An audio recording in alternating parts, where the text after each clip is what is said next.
Amables televidentes, los saludamos desde el Canal 2, el canal de nuestra gente.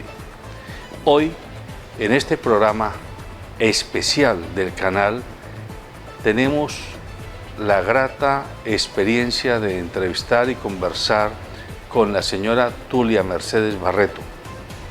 La señora Tulia Mercedes Barreto es conocida en Colombia hoy porque hace escasos días adhirió públicamente a la campaña del candidato presidencial Gustavo Petro, pero tiene la particularidad de ser la señora madre de una de las periodistas más reconocidas del país, Claudia Gorizati, que es la directora del noticiero NTN, RCN 24 horas, y quien todos en el país conocemos por sus posiciones políticas y periodísticas en muchos frentes de la temática nacional. Le agradecemos a doña Tulia Mercedes Barreto que nos haya concedido esta entrevista y saludándola, comienzo por hacerle una primera pregunta. Usted ya me dijo que usted nació en Bogotá, pero que es bugueña de crianza y de familia, sí, de vida, de familia y de crianza. ¿Cuántos años tenía cuando llegó a Buga? Recuerdo que mi mamá me contaba que tenía más o menos un año. Un año. Un año. Puede ser un poquito menos, pero...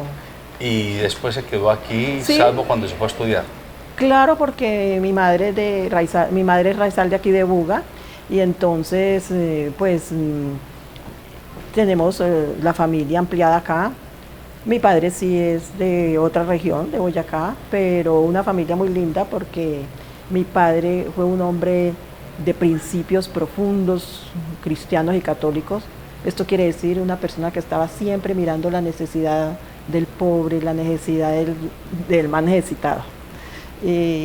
Entonces en ese ambiente me crié yo, en una familia que no teníamos recursos económicos, sino el trabajo de la mano de mi padre y de mi madre. ¿A qué se dedicaba su padre? Mi padre fue profesor y era también agricultor.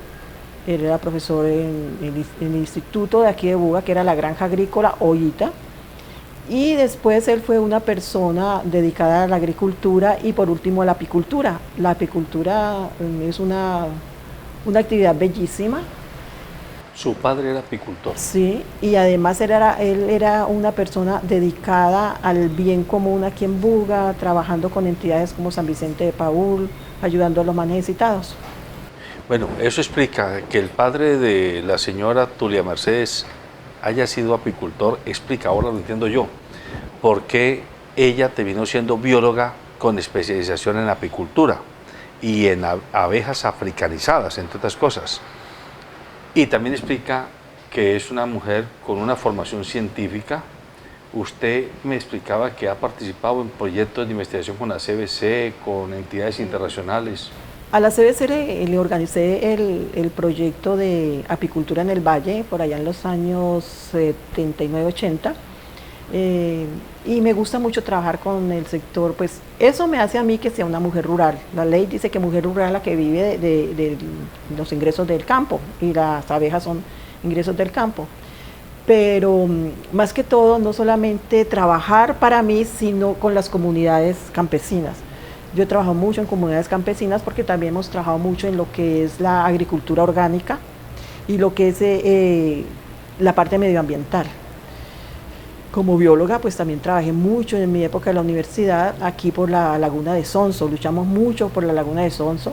Participé en la gran marcha que hubo por la Laguna de Sonso, que fue una... ¿Cuándo la cerraron? Eso fue en el año 80, una marcha monumental que hubo aquí en Buga, de más de 20.000 personas. Está catalogado, por ahí tenemos las fotos aéreas, para luchar porque no se fuera a acabar la Laguna de Sonso que querían acabar. Y hace unos 4 o 5 años que la intentaron. Hace poquito que hicieron acabarla, gracias a Dios ya se recuperó y ya es reconocida a nivel internacional. Doña Tulia, denos una pequeña cátedra en 2 minutos de por qué es tan importante la apicultura para la humanidad. La apicultura y las abejitas.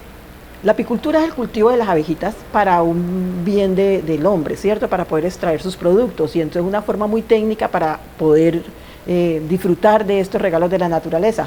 Pero independiente de eso, las abejas como tal son las grandes polinizadoras. Y las grandes polinizadoras nos ayudan en dos cosas. Primero, a que las plantas que ellas polinicen tengan más cantidad de fruto y mejor calidad de fruto. Pero hay otra cosa que también es muy importante, que ayuda a la reproducción de las especies y hay una mayor biodiversidad, lo cual hace que nosotros tengamos mayores posibilidades de una sana vida en el mundo. Nuestra especie humana se beneficia muchísimo de eso.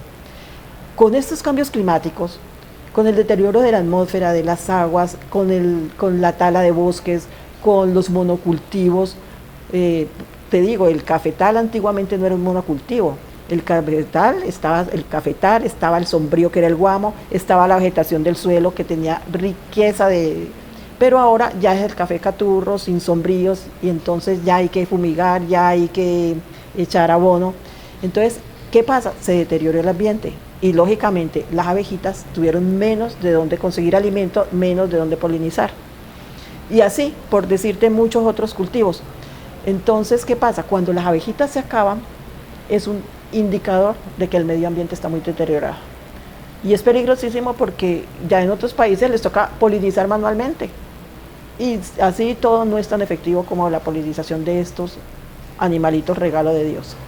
Correcto.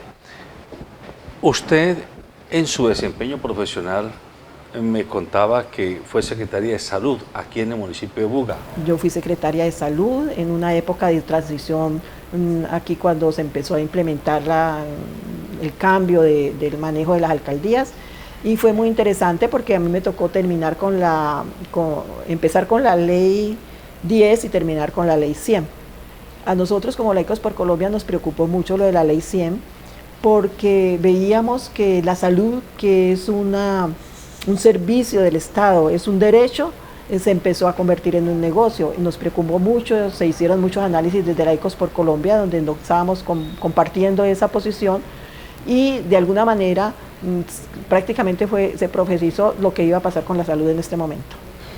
¿Usted hace parte del movimiento Laicos por Colombia desde que era jovencita, cuando estaba estudiando en la universidad, o ya se hizo mayor? No, ya mayor, ya yo estaba, porque esto empezó a fines de los 90 y ya era mayor, y es un movimiento muy lindo porque es un movimiento que lleva la luz del Evangelio a la política. Entonces es una forma de humanizar la política y que la política sea que sirva al ser humano. La política es un servicio al ser humano y al ser humano como comunidad. Y entonces es tratar de que la política vuelva a ser lo que debe ser y no simplemente una batalla por el poder. Correcto. Cuando usted dice evangelizar la política, tradúzcanos eso en hechos concretos. O sea, cuando ustedes con su movimiento logran incidir en la conciencia y en la actitud de los políticos, ¿qué se supone que debiera pasar o pasa con ellos? En la evangelización de la política, nosotros estamos como iglesia con una maestría muy linda de la iglesia y que se llama doctrina social de la iglesia. La doctrina social de la iglesia tiene dos pilares: la dignidad de la persona humana y el bien común. Entonces, ¿qué quiere decir esto? Dentro de la doctrina social de la iglesia se reconoce que debe haber propiedad privada. La propiedad privada es importantísima, pero la propiedad privada debe tener un fin social. ¿Esto qué es? La familia tiene en su casa, esa casa tiene un bien social, porque es el bien de una comunidad que es la familia. Y así, todo debe ser para bien de todos, ¿cierto? Pero no que la propiedad privada mía, yo me quede sin propiedad, no. Propiedad privada con servicio social, ¿cierto? Si yo tengo una empresa, esa empresa tiene que prestar un servicio social, lo está prestando porque es una comunidad de empleador y empleados que trabajan para un bien común, que es lo que producen, y ese bien común va para la comunidad, pero también va para los empleados y para la persona que aportan el capital. Entonces, aquí, ¿qué pasa? El capital es servicio para el ser humano y no que el ser humano se convierta en un instrumento para producir capital. Entonces, aquí es donde nosotros vamos entrando en eso de la dignidad de la persona humana. Nosotros tenemos muchos ejemplos de personas que han dedicado sus empresas, en donde la comunidad de la empresa, que son sus empleados y todos, son personas que viven en una comunidad armónica. Inclusive los sindicatos, la misma iglesia propició los sindicatos para que se pudieran expresar las necesidades, pero no en un conflicto de brecha entre patronos y empleados, sino en una unidad, en una familia productiva en donde todos salieran beneficiados, tanto los dueños del capital como los que hacían que ese capital rindiera, y entonces así tanto la familia de los empleados como la familia de los capitalistas pudieran armónicamente crecer. En el siglo pasado, un empresario pionero en el Valle de Cauca, de origen payanés, don Manuel Carvajal Sinisterra, hijo del fundador de Carvajal Empresa, él predicaba: no puede haber empresa sana en un entorno enfermo. Y de ahí nació la Fundación Carvajal, que es un poco la misma lógica que con la que usted nos está explicando, la función social de la propiedad y del capital. Exactamente, don Manuel Carvajal tenía una visión como los antiguos empresarios de nuestro Valle del Cauca, inclusive los fundadores de ingenios azucareros, pero ellos no, los antiguos no tenían la idea de crecer y crecer y crecer para llenarse más, sino de tener unas empresas en donde toda la comunidad se beneficiara de ese trabajo. Inclusive yo me acuerdo del ingenio Pichichi en su parte inicial con don Modesto Cabal Madriñán. Él era muy preocupado de que la familia de sus trabajadores estuviera muy bien y que hubiera frutales, no solamente la caña. Él tenía frutales, defendía los frutales para bien de la comunidad. Entonces era una persona que tenía una visión muy diferente a lo que hoy en día se tienen en muchas cosas, pero que es necesario que estas personas, y yo ya me doy cuenta, por ejemplo, que hay ensayos de la caña donde se está mirando cómo se hace una caña orgánica, cómo se puede diversificar para bien de todos. Eso son propuestas que el mismo Procaña tiene en sus metas.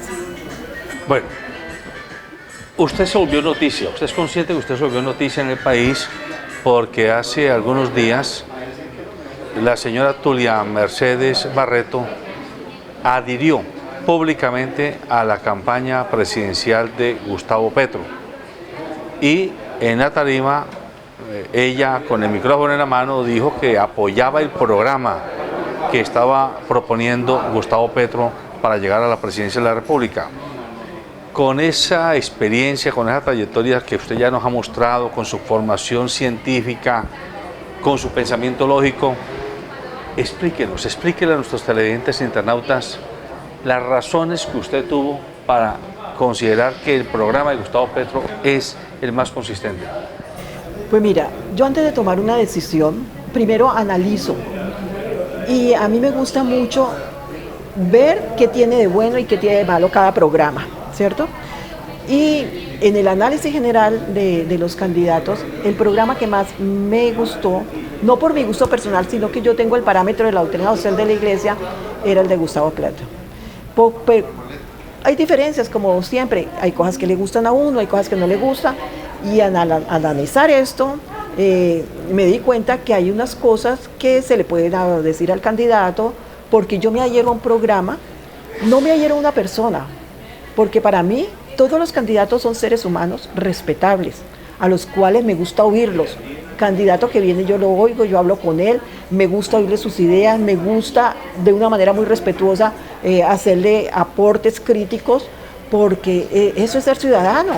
No irse de una manera emocional, sin racionalidad, porque yo me voy por fulano, porque aquí no hay demonios ni dioses, aquí son seres humanos que ponen todas sus capacidades que Dios le ha dado al servicio de la comunidad. Las intenciones particulares de cada uno yo no las puedo jugar, yo no puedo decir que ya lo está haciendo para sus intereses personales, yo no lo puedo decir, no, porque eso es su fuero interno y eso no lo toco yo respeto la dignidad humana de cada uno, pero sí analizo sus actuaciones, sí analizo sus propuestas y analizo la realidad del país para ver cuáles, y del mundo, porque es que el país está dentro de un mundo globalizado en donde tenemos que ver cuáles son las realidades que nos convienen más para estar en este mundo globalizado. Y las tendencias que hay en el mundo. Sabemos que la tendencia de los hidrocarburos poco a poco se están acabando y va más rápido que tarde. Y uno ve otros países donde dentro de una socialdemocracia salen adelante sin tener las riquezas que tenemos nosotros. Son primer mundo, tienen menos riquezas que nosotros y son más ricos que nosotros por ser muy lógicos al aplicar sus políticas económicas, ambientales, sociales con su gente. Gustavo Petro, cada vez es más claro las razones que tiene la señora Tulia Mercedes para adherir a la campaña de Gustavo Petro, porque por sus conocimientos específicamente desde las ciencias de la vida, la biología, ella tiene muy claro, por ejemplo, los estragos y los daños ambientales que una economía extractiva puede generar de mantenerse. Y por lo tanto es importante una alternativa como la que propone Gustavo Petro, de pensar en energías limpias, energías diferentes. Pero ¿es consciente usted, como científica de formación que es, que esos cambios no sean de noche a la mañana? Claro. O sea, que no puede llegar a decir cierren todos los pozos petroleros y todas las minas de carbón y todos los yacimientos de níquel y de gas, porque sería un desastre? Claro, y eso lo comenté con él. Y esa visión que él me mostró es que es una cosa paulatina, es ir a esa tendencia, no es llegar a acabar con todo, sino ir haciendo una transformación progresiva, paso a paso, para que logremos eso. No es acabar con todos. En eso soy muy consciente de eso. Yo le pregunté a él cuál era su propósito, pero yo, ¿cómo aplicar eso? No es solamente la propuesta que tiene, sino cómo la aplicaría. Porque es que todos pueden decir cosas bellas, pero lo más importante es cómo aplicaría lo lindo que hablan, sus propuestas, que cada uno la tiene porque le parece que es la mejor. Y entonces en ese orden de ideas sí fui muy clara en preguntarle y darme cuenta que él dice que todos estos cambios que él propone, que son diferentísimos, tienen que hacerle paulatinamente. Correcto, quería insistir en eso. Expresamente, ¿qué le contestó Gustavo Petro a usted?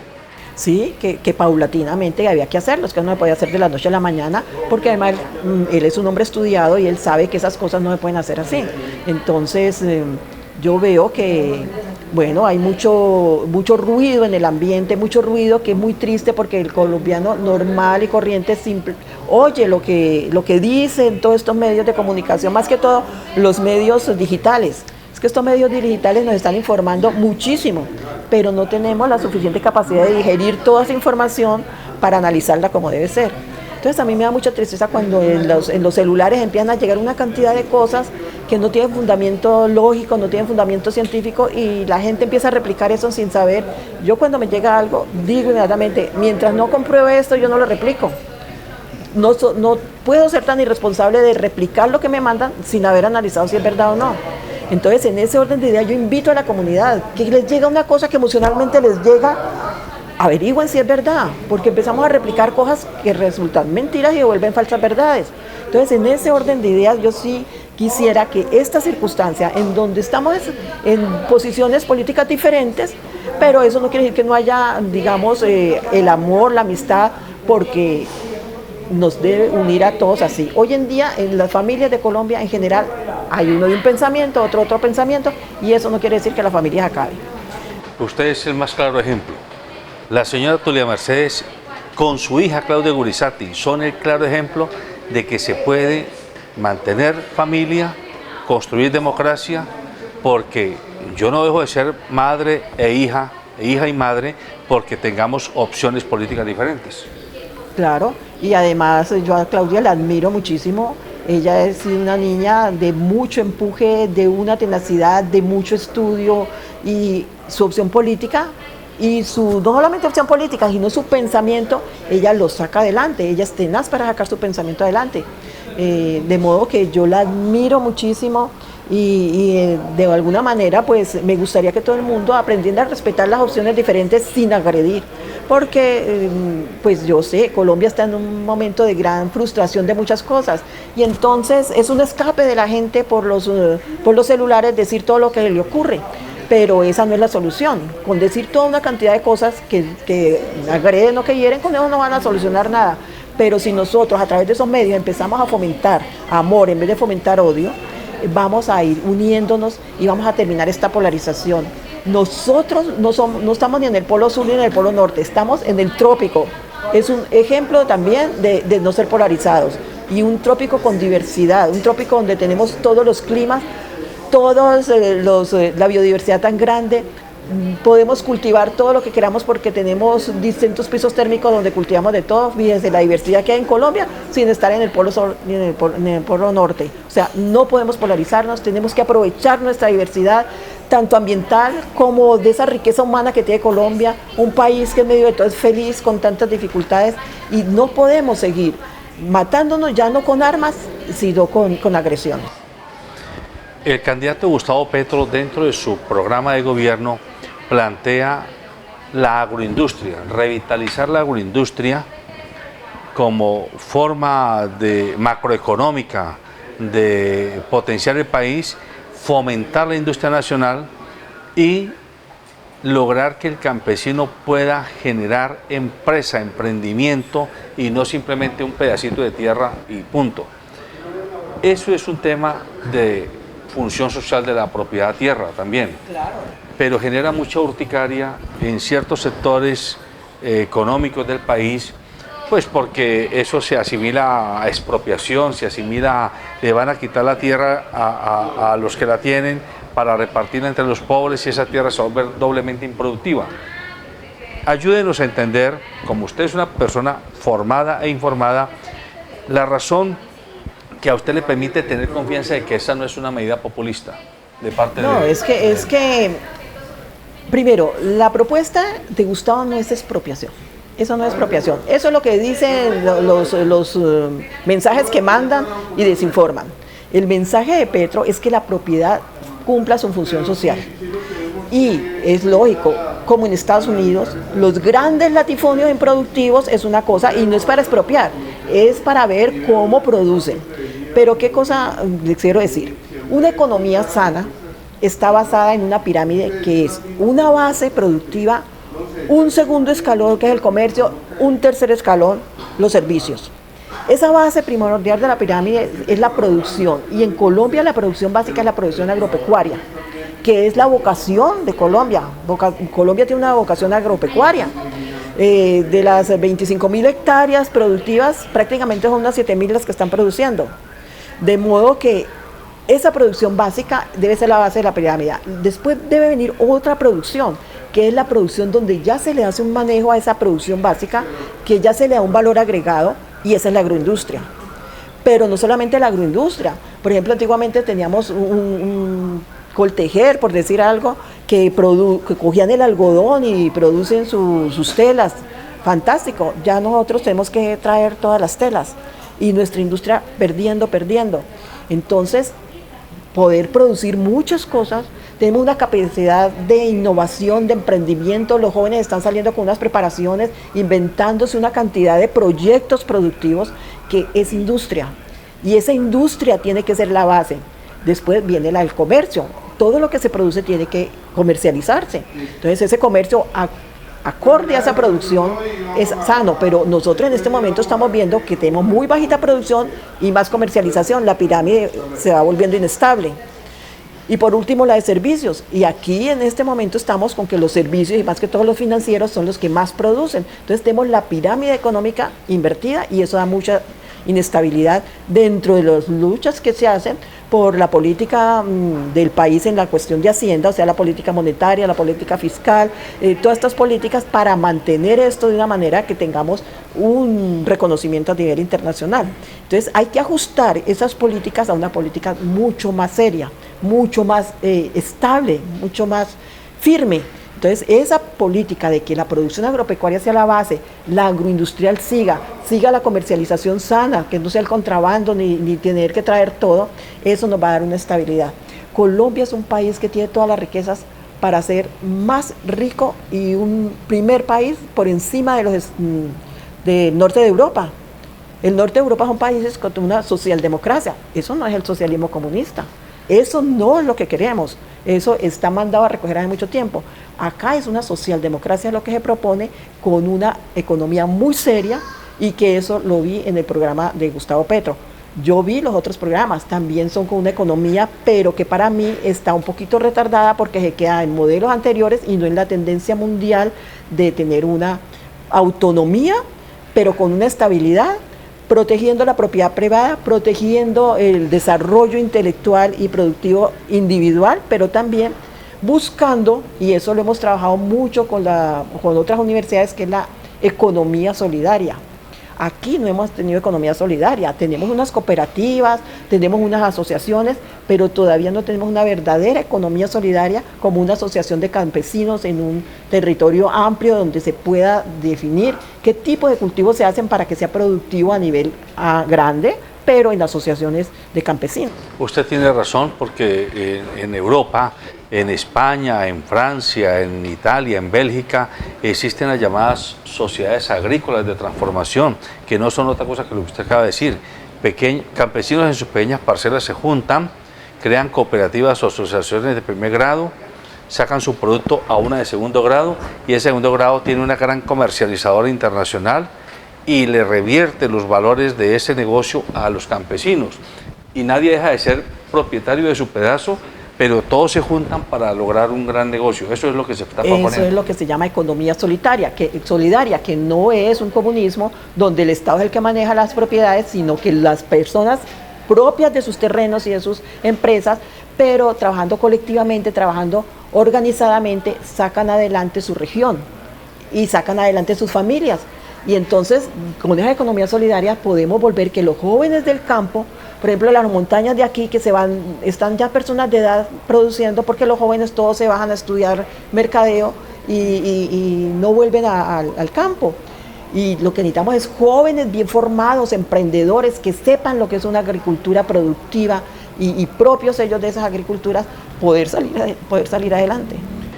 El candidato Gustavo Petro, el día que usted adhirió públicamente a él, venía de invitar al doctor Carlos Ardila Lule, dueño de Ingenio del Cauca, que lo invitaba a venderle las 32.000 hectáreas del Ingenio del Cauca para poderlas poner a disposición de las comunidades más pobres campesinas, para seguridad alimentaria, para productos del campo, alimentación.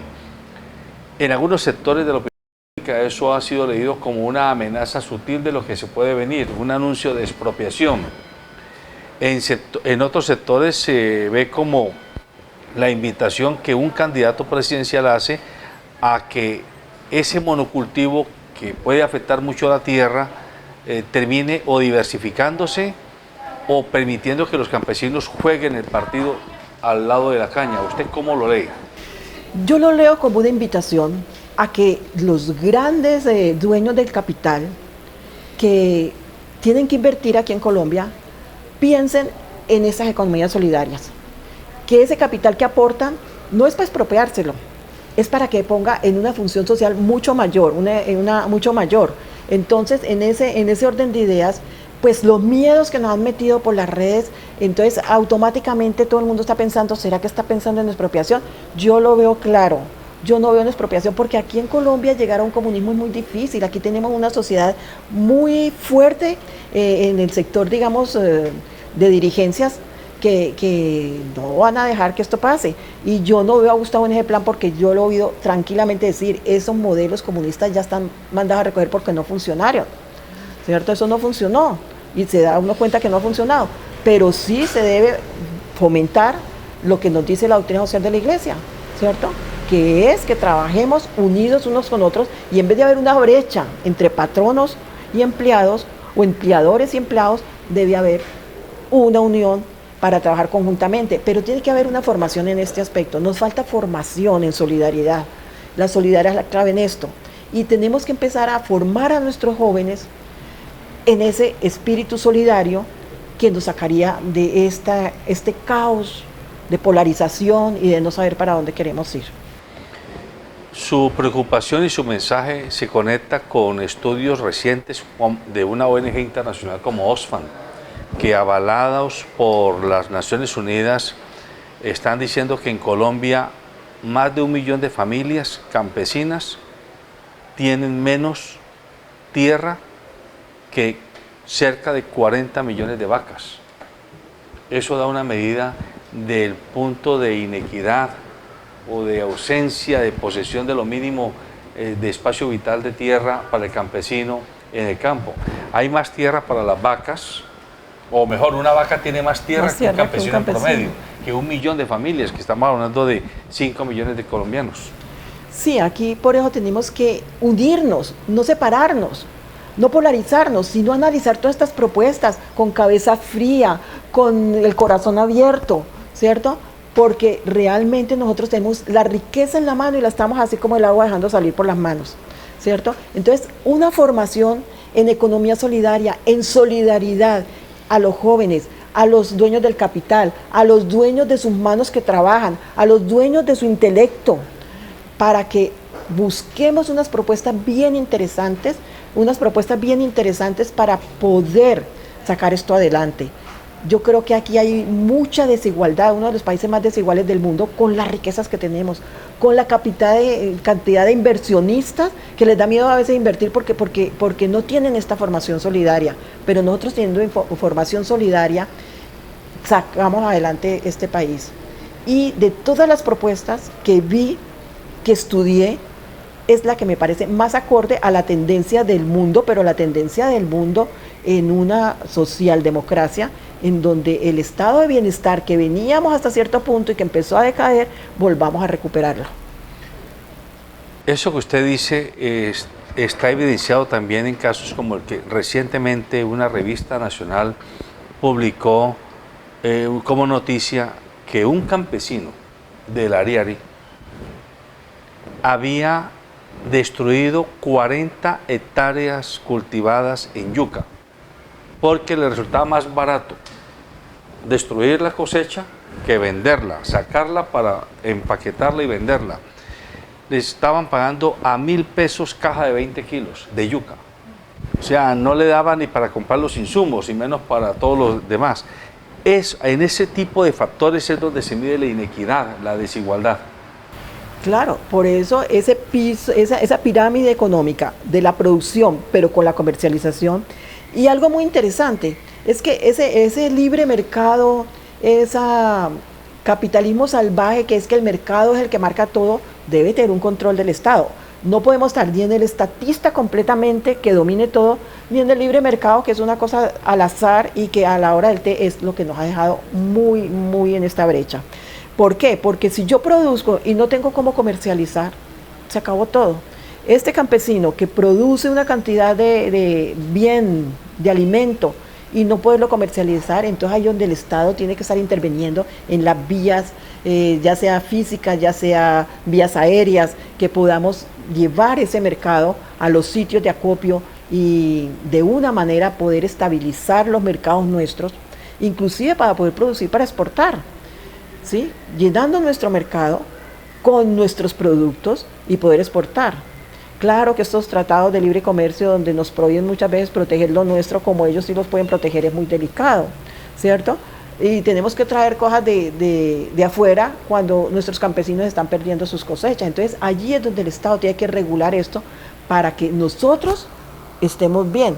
Si yo en mi casa estoy bien, yo no voy a traer de mi casa vecina para lo mío no venderlo, ¿cierto? Y quedarme yo con mi producción. Yo tengo que producir, vender lo mío, si dejo le doy al vecino bien, y si el vecino necesita que yo le compre algo que es rico, sí, pero no quedarme sin vender lo mío. Otro aspecto, otro tema de los que la campaña presidencial de Gustavo Petro está proponiendo es el de la educación universal gratuita para los colombianos, primaria, secundaria y universitaria.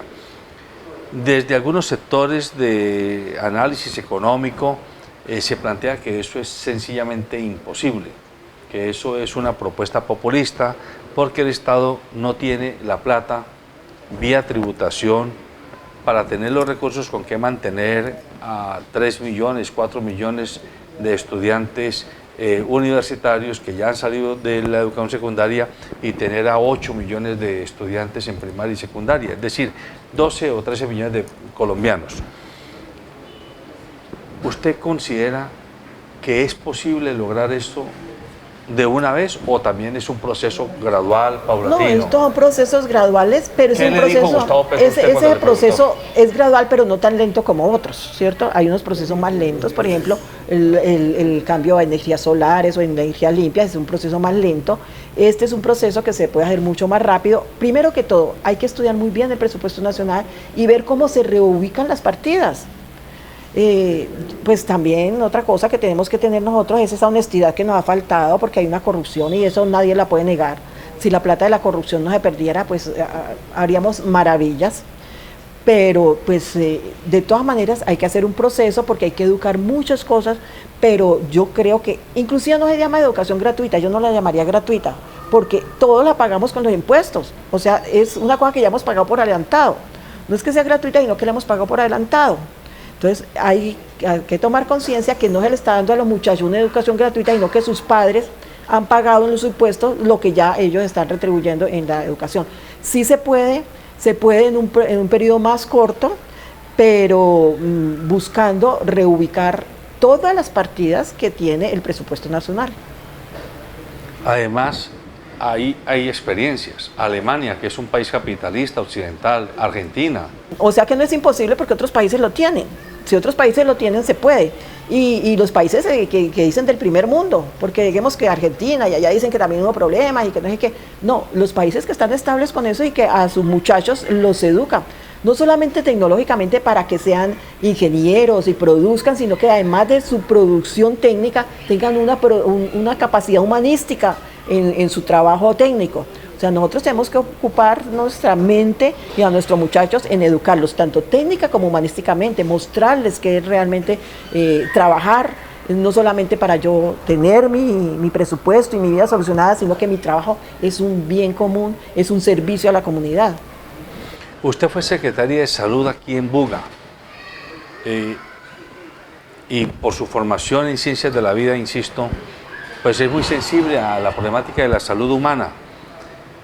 Petro también está proponiendo acabar las EPS, tener un sistema general de salud que desmercantilice el acceso a la salud. Con la charla que usted ha tenido con Gustavo Petro después de haber adherido a él que le explicó de su propuesta en salud. Claro, y es una propuesta que muchos candidatos, cuando yo vi en RCN este programa de que la gente decía que quería, muy interesante porque se le oían a los candidatos sus propuestas, la mayoría decían que había que acabar con las EPS. O sea, de la intermediación, porque entonces en esa intermediación se queda mucha parte del dinero que se necesita para la salud. Cuando yo estuve de secretaria de salud teníamos la ley 10, antes de la ley 100, y realmente aquí en Buga se logró con un programa que llamaba PAI, que habían traído una persona de aquí de Buga, muy interesante. En cada barrio había un puesto de salud, o se desarrollaba un puesto de salud, donde las personas puedan acudir a ese puesto de salud más fácil, no tengan que irse a hacer colas, y de allí, según la complejidad de su enfermedad, iban pasando a otros niveles. Y había los médicos que en el puesto de salud visitaban las casas de ese barrio. Es un modelo que aquí en Colombia ya se ha vivido y ha dado la atención primaria en salud y da resultados. El médico familiar, eso es importantísimo. Y entonces, si en vez de que las EPS que manejan el dinero se paga directamente a los médicos que estén en la salud familiar, al médico que esté en los distintos niveles de complejidad en las diferentes IPS, o sea, en las diferentes clínicas y centros de atención, pues vamos a ahorrar mucho dinero y la salud va a estar mucho más beneficiada. Lo mismo en pensiones. Nosotros teníamos un sistema solidario de pensiones, era un sistema bellísimo porque era un fondo común donde todo el mundo aportaba ese salario, y entonces yo aportaba ahí y la persona de edad que ya estaba jubilada tenía cómo sobrevivir con su pensión. Al volver un negocio, el sistema pensional, ya yo ahorro para mí solita. Entonces ya dejo de ser solidario. Y mi ahorro nunca me alcanza para pagar pensión. Y mi ahorro, si yo vivo más del tiempo calculado por las cifras actuariales de las pensiones, llega un momento en que me quedo sin pensión. Entonces, me parece muy interesante que el que quiera ahorrar privadamente lo haga, pero que al menos todos los que tienen de 4 salarios mínimos para abajo ahorren en ese fondo solidario, y eso nos va a dar una estabilidad en las pensiones. Más ahora que tenemos el problema que se está aumentando la población de edad mayor, y entonces ya los jóvenes en proporción van a ser cada vez menores, entonces vamos a tener que tener un sistema solidario todavía más fuerte. Eso que usted está planteando de la salud es tan importante que Colombia está haciendo fila para entrar a la OCDE. a la Organización de la Cooperación para el Desarrollo Económico, donde están los países más desarrollados del mundo. Y acaban de detener la entrada de Colombia a la OCDE porque la industria farmacéutica multinacional le puso talanquera a que Colombia tiene que desregular los precios de los medicamentos. Esa es otra vena rota de la salud. Ese es un problema delicado. Lo de la OCDE a mí me parece muy interesante, pero me preocupa que no tengamos toda la preparación suficiente para estar ahí. O sea, si en un tiempito ya hemos recorrido este proceso de una economía más solidaria, una economía más atenta a lo que se está haciendo ahora, nosotros entramos a la OCDE como el más pobre de los países y teníamos que entrar con un país con más fuerza económica. Tenemos que dejar que los medicamentos no controlar, y eso me parece delicadísimo. Eso me parece delicadísimo en este momento en que está el país. Nosotros no tenemos la estabilidad para no controlar el precio de drogas y volvemos a los problemas que hemos tenido, que la droga no alcanza y el dinero de la salud del Estado tampoco va a alcanzar con drogas altísimas. Entonces ahí todavía yo creo que tenemos mucho que estudiar, mucho que investigar y mucho que adelantarnos para poder superar ese espacio. En el tema pensional, que usted también hizo referencia, hay estudios que demuestran que en Colombia hay más de 4 millones de personas mayores que no tienen pensión, que ya cumplieron su edad productiva y salieron sin pensión, y que esos son el 80% de la población que debiera tener pensión, es decir, solo un 20% de la población en edad pensional tiene pensión, pero de ese 20% de población en edad pensional, solo el 20% de esa gente, el 80% de esa gente tiene pensiones de 10, 15 salarios mínimos para arriba, es decir, la plata del poquito de gente que está pensionada se la come un grupo muy pequeño de personas que tienen grandes sumas de dinero en pensión y muy poquitos tienen unos pensiones muy pequeñas. Ahí está la inequidad de la que usted hacía referencia. Sí, por eso es importante que haya un fondo común con determinado número de salarios que aporta a ese fondo común, y ya de esos salarios para arriba, pues que lo hagan en su ahorro personal, y ya esas pensiones altas ya no van a salir del fondo común, sino de su ahorro personal. Porque aquí hubo un problema, que cuando empezaron a funcionarse, a hacerse las empresas que manejaban los fondos de pensiones, se le prohibió que la gente se afiliara al Seguro Social, y entonces descapitalizaron esa olla común, y eso es muy delicado. Está muy bien que todos los que tengan salarios, hasta 4 salarios mínimos, aporten al fondo común, entonces todo el mundo va a quedar cubierto de una manera diferente, y los que tienen salarios más altos lo van a tener en su fondo privado. Entonces empieza... Sí, tienen salarios altos, pero ya no es de fondo solidario de donde se van a nutrir las pensiones altas. Démosle una vuelta de página a estos temas de economía, educación, salud, y hablemos del proceso de paz. Hablemos del posconflicto. Colombia de alguna forma está ante la disyuntiva de si ahondamos el proceso de aclimatación de la paz o nos devolvemos hacia el estado de guerra. De lo que usted ha estudiado, de la fórmula propuesta por Gustavo Petro, ¿qué encuentra usted allí? ¿Qué le ha dicho él a usted cuando ya se puso a hablar en detalle pidiendo que le explicara cuál era su propuesta? Pues mira, aquí hay una cosa muy delicada, y es que hay un miedo tremendo al proceso de paz, demasiado miedo.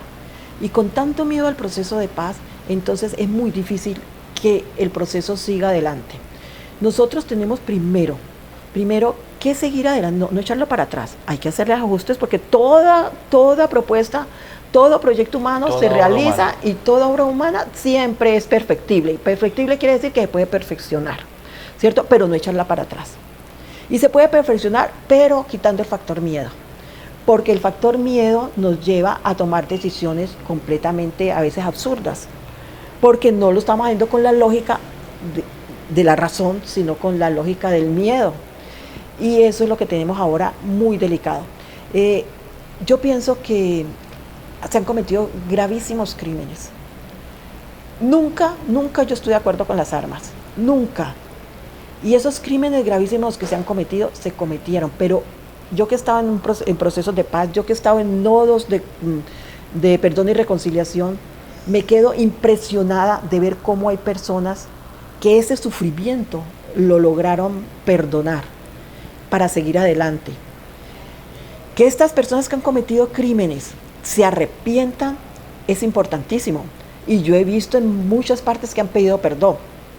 Que si es de dientes para afuera, eso ya es muy difícil que uno lo juzgue. Entonces, y aquí en Colombia dice que uno tiene que creer en las personas. Que hay que estar pendiente de que no se vuelvan a cometer esos crímenes. Que estamos desbocados en criminalidad por otros grupos que todavía no han entrado a proceso de paz. Otros grupos del narcotráfico que es delicadísimo y que esto también es mundial. Entonces aquí hay un proceso delicado, muy delicado, que hay que sacar adelante con mucho orden, con mucho orden. Yo veo que él tiene una claridad de que hay que seguir adelante, de que hay muchas cosas que tenemos que mejorar muy duras en esto de la criminalidad, pero que en la medida que los que no estamos metidos entre la criminalidad veamos esto con un futuro alentador y no con un futuro de miedo, podemos ir sacando esto adelante. Doña Tulia, uno de los atizadores de la guerra es el narcotráfico.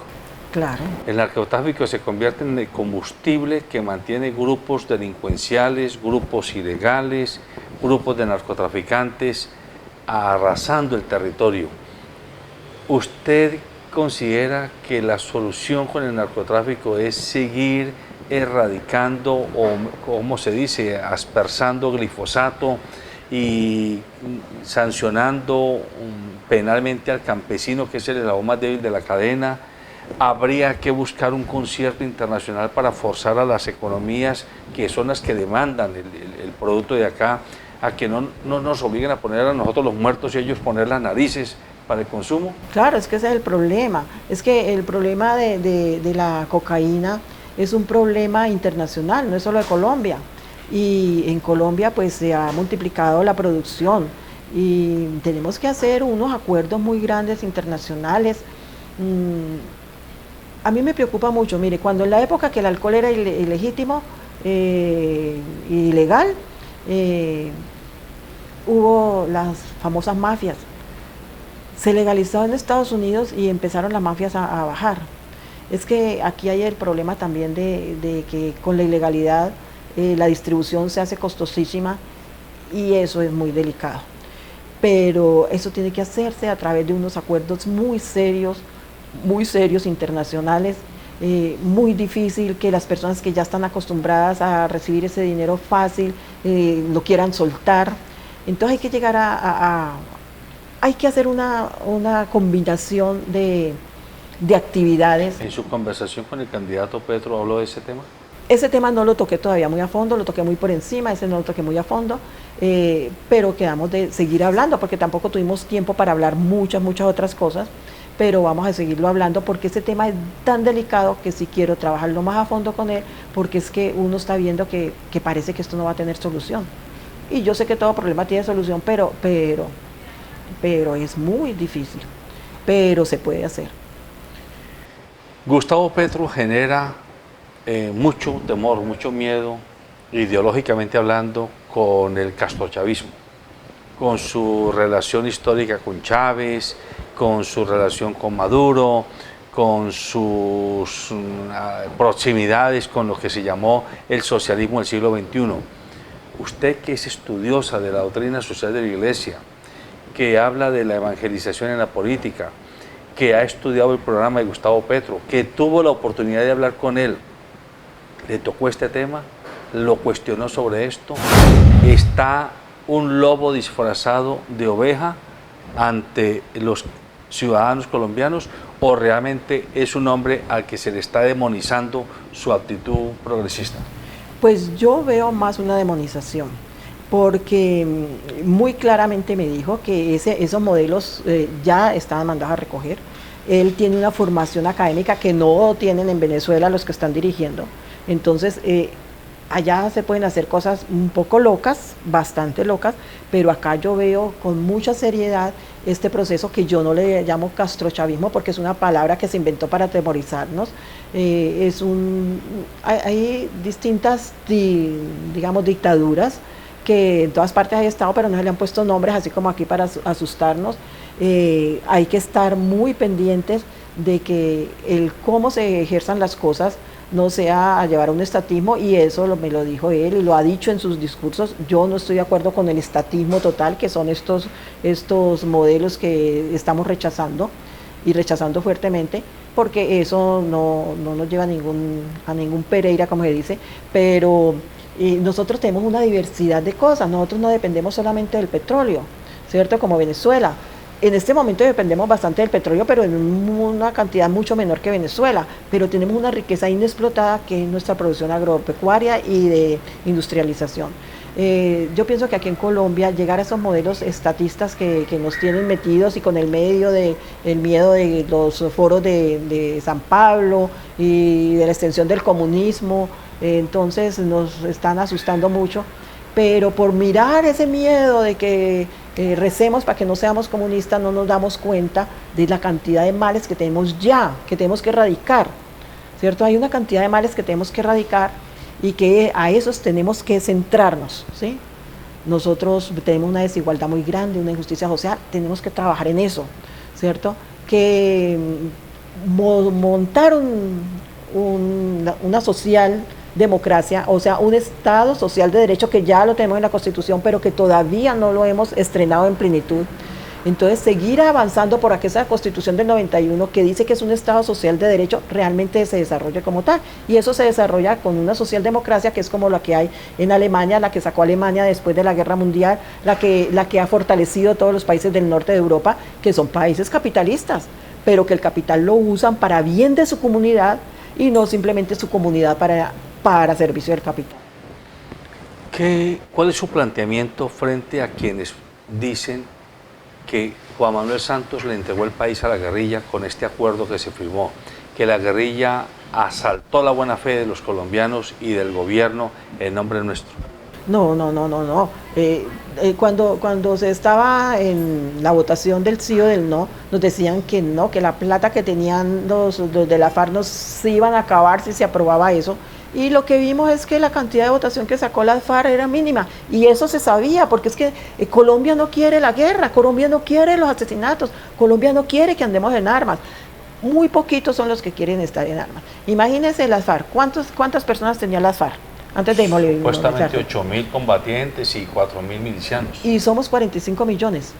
La mayoría de los colombianos no nos gusta la guerra, pero nos estamos metiendo en una guerra mediática por medio de estos aparaticos tan bellos que nos pueden servir para tanto, y en vez de generar ese odio que está generando, debiéramos generar seguridad, debiéramos generar a través de hacer cosas serias allí, de mandar mensajes serios, no generar miedos, no generar odios, sino generar una estabilidad en nuestro país. Hablando de Gustavo Petro, ya no el político, sino el ser humano, el señor, el hombre que usted conoció o que conoce y con el que tuvo la oportunidad de hablar, ¿ya en este estrictamente personal le hizo alguna recomendación, alguna sugerencia a él como ser humano, como persona? Sí, lógicamente estamos en un momento muy polarizado. Lógicamente en esa polarización hay heridas por muchos lados, pero yo sí pienso que hay que bajarle, en todos los dirigentes, bajarle este estado de contestar de una manera agresiva. Y también en el discurso, un discurso un poco más calmado. ¿Por qué? Porque es que yo en lo que veo de Gustavo, veo que es un hombre de una tenacidad tremenda que se puede convertir a veces en terquedad. Y él tiene que ser tenaz, pero no terco. Y entonces ahí es donde él tiene que bajarle a responder a las agresiones que él siente. Algo así como cuando uno a una abejita africanizada, ella lo ataca a uno, ella se siente agredida. Puede que uno no la esté agrediendo, pero ella se siente agredida y entonces lo ataca a uno. Entonces nosotros tenemos que aprender a trabajar de una manera que no agredamos. Y en esa forma, tanto Gustavo como los contradictores, bajar ese momento que estamos aquí. Yo creo que estamos en un momento de buscar unidad, un momento de buscar bajar odios, no fomentar más odios. Me da pesar que unos grupos que son muy creyentes están tan asustados que repican todo lo que es de odio y nosotros no podemos seguir en eso. Y yo creo que los dirigentes que en este momento están pues, luchando por la presidencia, los primeros que tienen que llamar a la cordura, a que sus seguidores estén más tranquilos, a que sus seguidores no se sientan agredidos y que no estemos dos grupos peleando, porque si seguimos así ya de los celulares pasamos a otro tipo de violencia más cruel. Y entonces tenemos que parar esto, no podemos dejar que Colombia vuelva a desangrarse, ya ni siquiera es por la guerrilla, sino una guerra civil entre nosotros mismos, porque estamos asustadísimos que el otro es el que nos va a acabar. No, nosotros tenemos que llegar en este momento a acabar eso. Y está en cabeza de los dirigentes. Yo sí quiero hacer un llamado y quiero que haya una foto mía en donde estoy con dos dirigentes para que esos dos dirigentes lleguen un momento a sentarse a dialogar, porque lo que debemos hacer es un acuerdo de paz entre estas dirigencias. ¿Con quiénes tiene la foto? Tengo la foto con Álvaro Uribe, tengo la foto, en este momento las que están circulando es con Petro y Álvaro Uribe, pero yo tengo fotos con todos porque a mí me gusta oír a todos los que llegan, me gusta conocerlos personalmente, me gusta hablar con ellos y saber qué piensan, ver cómo gesticulan, conocerlos a ellos más personalmente. Y algunas personas se sienten mal porque uno hable con todos los candidatos, porque a mí me gusta hablar con todo el mundo. Cuando uno habla con las personas realmente sabe en qué está parado. Usted que es evidentemente una mujer de pensamiento muy libre, le pido que nos dé opiniones muy cortas, muy concretas de Juan Manuel Santos. Juan Manuel Santos se la jugó toda por este proceso de paz. Y yo no estoy de acuerdo en otras cosas. En el proceso de paz estoy de acuerdo. Él no le entregó el país a la guerrilla, él le entregó al país un país que muchos lugares de Colombia quedaron libres de la guerra.